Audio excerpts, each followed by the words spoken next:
Thank you for joining us. I'm Laura Redpath. We begin with comments made by Jamaica's Prime Minister with regard to homosexuality in the country. Prime Minister Andrew Holness has spoken about an issue that many Jamaicans are sensitive about: homosexuality and the anti-buggery law. British Prime Minister David Cameron recently threatened to withhold aid from countries whose governments did not repeal anti-homosexual laws. And this sparked much discussion among Jamaicans locally and in the diaspora. Prime Minister Holness says that the international community must remember that Jamaica is a democratic country where people are talking about the issue, and democracy will eventually allow the people to settle on a position. Jamaica's Prime Minister has asserted although an individual's private space must be protected, the law must consider the impact a person's behavior may have on the public. Governments, he says, have to pay close attention to this.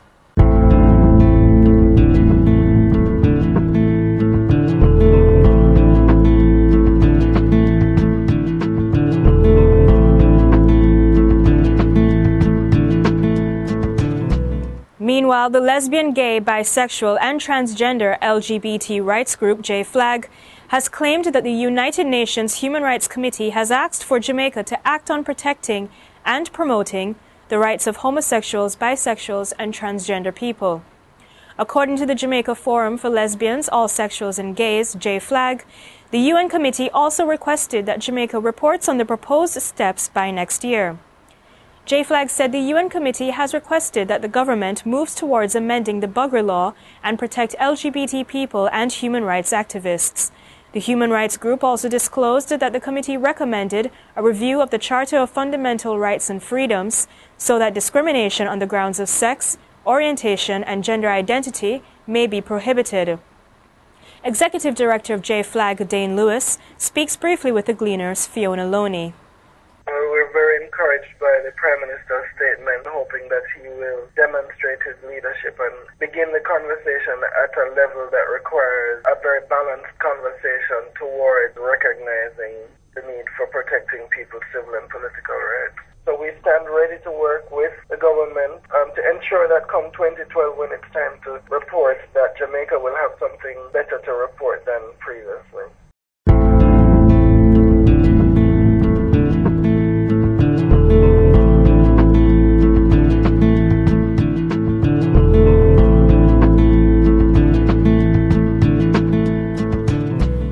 Jamaican-born rap legend Heavy D died this week. He was just 44 years old.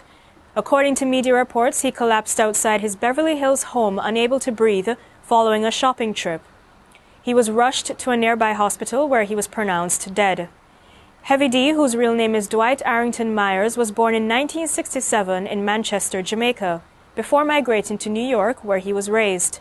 The rapper was a favorite among Jamaican audiences and has recorded hits such as The Overweight Lovers in the House, Now That We Found Love, and the theme from the television show In Living Color. Heavy D has collaborated with artists such as Supercat and B.B. King, and performed for the first time live in more than a decade at the BET Hip Hop Awards last month. The Gleaner has launched its special election coverage across all platforms: online, radio, and in print. Your voice, your vote. Jamaicans prepare to head to the polls, and the Gleaner Group is your political authority. It's your vote, Jamaica elections. From Morant Point to Negril Point, we've got you covered. We have the largest network of correspondents, the most experienced political reporters, and the most insightful team of analysts. Jamaica elections, incisive, on radio, online, on the pages of the Gleaner. Tracking the elections from every angle, every constituency until the last ballot is counted. The Gleaner, Power 106 FM and JamaicaGleaner.com. Your vote on your political authority. Your vote, your voice. You have been engaging each other in online discussions on our website as well as on Facebook and Twitter. You've been leaving your comments, which we've edited, and we'd like to highlight a few of them.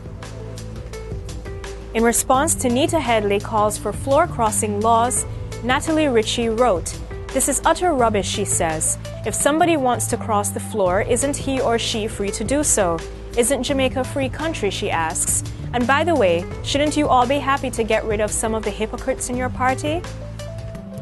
In response to our Facebook Vox Pop, What are your thoughts on the 4% improvement in mastery since 2010 shown in the Grade 4 literacy test results? Javed wrote that can't we start paying attention to multi-year trends? A 4% improvement over 1 year doesn't really tell us much, he says. In response to Heavy D is Dead, Reggae Ambassador wrote, the best rapper in his class by any means without the violence and slackness that surround other rappers. You'll be surely missed, my brother, gone too soon and so young.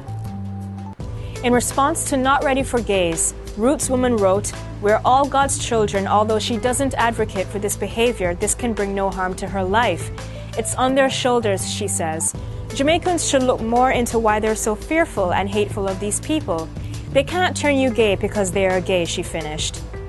In response to our Facebook poll question, do you think our country's leadership, including governing and opposition, is capable of steering Jamaica away from an economic collapse? 70% of you said yes, and 30% of you said no.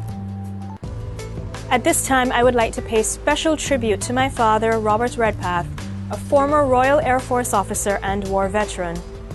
To all the war veterans out there, happy Remembrance Day. Continue logging on to the Gleaner and tuning into Power 106 FM for news updates. And while you're at it, check out our videos featuring Gleaner Honor Awardees 2011. Don't forget to follow us on Twitter and become a fan on Facebook by liking our page.